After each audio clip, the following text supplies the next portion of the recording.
The movie starts with Mindy setting the stage through a heartfelt narrative about her father, Kane. Kane, a once highly esteemed pilot in Earth's military, faced a pivotal moment when an error led to a devastating accident claiming the lives of his entire crew. Accusations of negligence and substance use plagued him, despite a lack of solid evidence. While he was eventually pardoned, the incident etched an indelible scar on his soul. Struggling with overwhelming guilt, Kane's marriage eventually crumbled under the weight of his turmoil. Seeking a fresh beginning, he embraced a position at Exor, a company specializing in terraforming, and embarked on a journey to a distant planet. Years later, India, his daughter, ventured to this remote world to visit him. As Kane toured her around, tensions escalated into a passionate debate over his reluctance to return to Earth. Kane passionately articulated his aspiration to build a new civilization from scratch, yet India remained skeptical. She perceived his motives as an attempt to flee from his unresolved inner conflicts. Their journey persisted until they arrived at the bustling capital city. Cyrus and Kane accompany India to her apartment, outlining their plan to reconvene in a week as Kane needs to return to the flotilla. This colossal vessel, owned by Exxon, hovers above the planet and serves as Kane's weekday workplace. Operating without a formal government, the inhabitants prefer their independent lifestyle, albeit technically subject to United Earth government regulations. During the night, an unsettling report reaches us from a prison guard, indicating a breach in the prison facility with the creatures within now on the loose. Alien-like monsters remain unseen, but their ominous roars and movements resonate through the fields. The following morning, Kane arises in his dorm, greeted by an air quarterback relaying messages. Among them is a missive from his ex-wife, a communication he opts to ignore. Additionally, Indy's message seeks his approval to visit a specific landmark and drops the bombshell that her mom is romantically involved with a man named Todd. As her message continues, it abruptly cuts off, leaving an air of suspense in the air. Kane receives notice from an unidentified voice, likely traffic, regarding a temporary disruption in communications. Seeking an update on the restoration timeline, Kane is met with uncertainty as traffic admits lacking that information. Meanwhile, General Line X, in charge of the Exor fleet, summons Colonel Michael to discuss the events from the prior night. Michael advocates for transparency to minimize casualties. However, Line X cautions against confessing, warning of potential prosecution for genocide. Line X gathers all commanders, including Kin, and reveals that the escaped prisoners harbor a deadly virus capable of devastating the entire planet if unleashed. She informs them of ongoing negotiations with the prisoners, instructing everyone to await further orders. Kin hurries back to his quarters, a sense of alarm consuming him, while Telstra attempts to contact Indy to no avail due to the persistent communication outage. In another turn, Michael enters Kane's quarters, opting to divulge the full truth. He unveils a revelation. 5 years back, Exner had established a facility within the prison where a creature known as Arrogant was bred. Their malevolent scheme involved containing these creatures, the Ragged, until their numbers were sufficient, intending to transport them to new planets to eradicate the indigenous species. Michael reveals to Kane that the Ragged have escaped and are advancing toward Cyrus, the capital. Adding to the gravity of the situation, he discloses General Line X's plan to detonate the nuclear reactor within the city, effectively obliterating everything within 24 hours. Line X aims to pin the catastrophe on the escaped prisoners, furthering her own agenda. Michael imparts this urgent information to Kane with the hope that he can rescue his daughter before the city faces destruction. He urgently warns Kane that the ship will be on lockdown in a mere 20 minutes. Kane, fueled by urgency and determination, commandeers a ship and heads for the planet, only to be pursued by another fighter pilot dispatched by Line X. Though he manages to elude capture, his ship sustains damage during the intense pursuit. After crash landing into a nearby lake, Kane is unexpectedly rendered unconscious by a man named Sai. Sai pulls him from the water, brandishing his weapon, and waits for Kane to regain consciousness. When Kane finally awakens, disoriented and full of questions, he probes Sai about his identity and reasons for being there.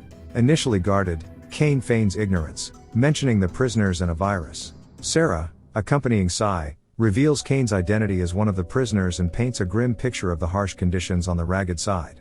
She discloses the bleak fate of those in the prison, with everyone destined to perish. In turn, Kane opens up about his daughter, pleading with Sai for aid in reaching Cyrus to see her.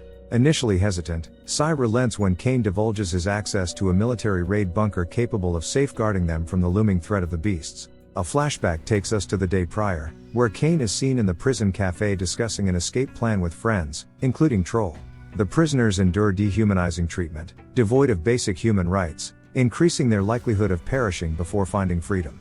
SCI has crafted an intricate scheme to break free from the prison's confines. Using another prisoner named Kamal to incite a scuffle with a guard and pilfer his vehicle, they stash the car in solitary confinement, strategizing for their eventual escape. Meanwhile, Sivan, another inmate, instigates a brawl with a rival gang member in the cafe, igniting a tense standoff. The warden and his guards swiftly converge on the scene, surprising everyone by allowing the altercation to proceed, issuing a directive for the prisoners to observe without intervention. Initially favoring Sai, the tides turn, and he finds himself overwhelmed, suffering a severe beating and being choked by his opponent. In a desperate move, Charles retrieves a knife, fatally stabbing the assailant in the neck, sparking a full-scale brawl among the prisoners. The ensuing chaos results in their isolation in solitary cells, subjecting them to brutal torture. Continuous rotation within confining tubes, accompanied by incessant flashing lights, deprives them of sleep and respite, intensifying their suffering. In a shocking turn of events, the warden retrieves the prisoners from solitary confinement, leading them to the prison's laboratory. There, he introduces the fearsome Ragged, detailing its ability to awaken inner monsters within humans and transform them.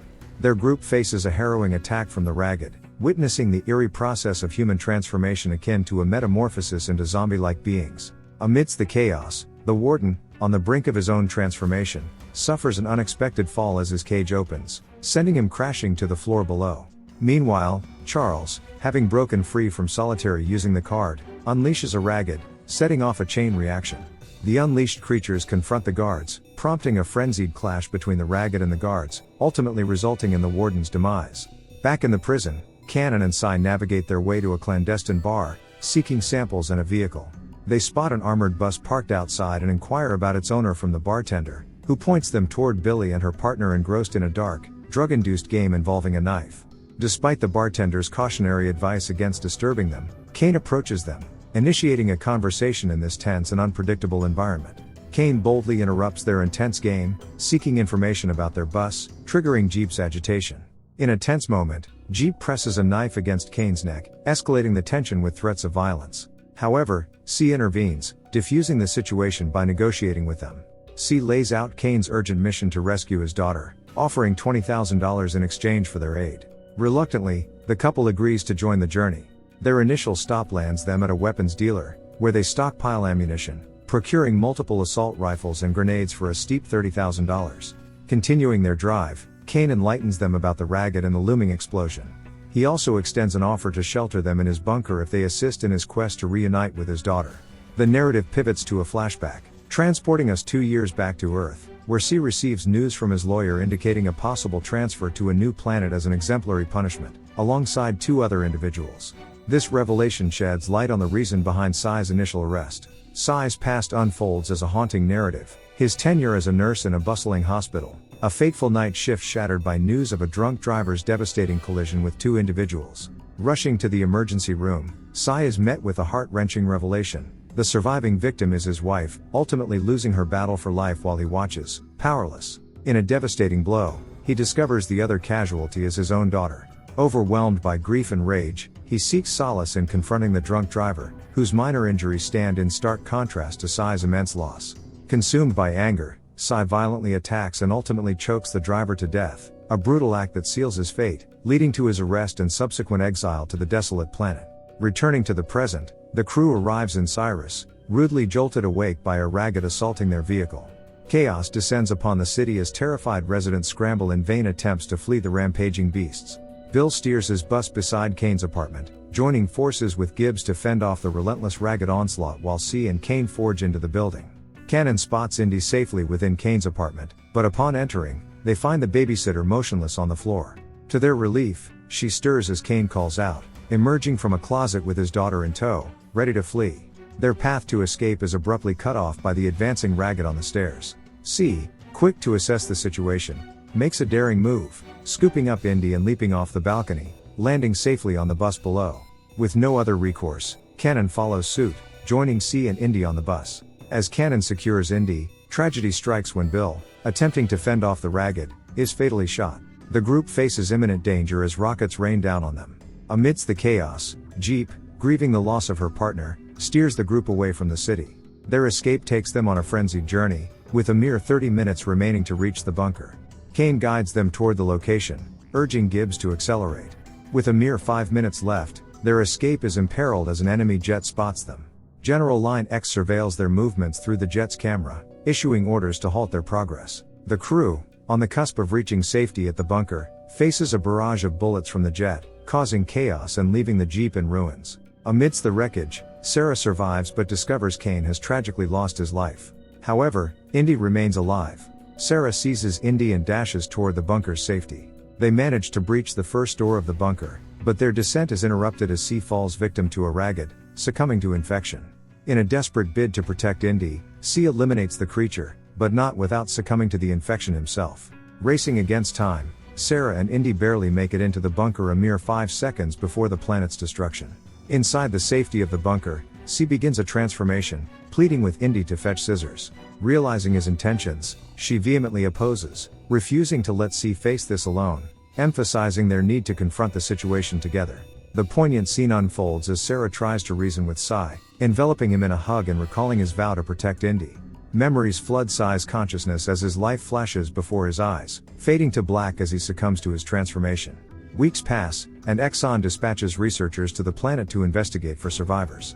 Spotting Indy near the bunker, they attempt communication, only for Sai, now a ragged, to attack and capture one of the researchers. Approaching the remaining researcher, Indy seeks information about Exxon's reports to the world. The woman reluctantly reveals Exxon's narrative, claiming the prisoners were responsible for the nuclear reactor explosion, coercing Indy to comply under threat to her life. Reluctantly, the woman agrees to escort them back to the ship bound for Earth as the movie draws to a close. The researchers initiate their ship's departure, heading back to the Exor fleet, concluding this gripping tale. Thanks for watching.